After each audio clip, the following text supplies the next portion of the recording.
wow, strangers care.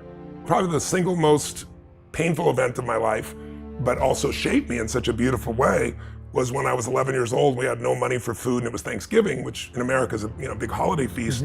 And so we'd been without food before. We'd have crackers and butter, and we survived, but we weren't gonna have a Thanksgiving feast.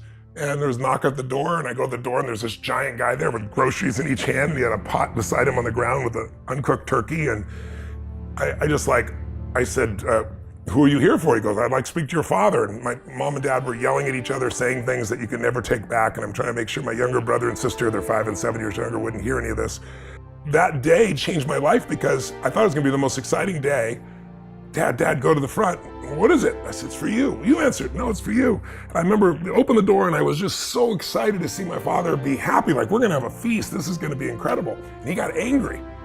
And he's like, we don't accept charity. He went to slam the door in the man's face, and the man's foot was there, so it bounced off his foot. This man looked at my father, and he looked at me and he said, sir, don't let your ego make your family suffer. And then there's this moment, my dad's shoulders dropped, he took the groceries, slammed the door, didn't say thank you, and stormed off. And I always remember thinking, like, how come he's not happy? And my dad's focus that day was really on what he hadn't done. And I know that because he kept muttering it. I hadn't taken care of his family, there was no money for Thanksgiving, somebody had to give us charity.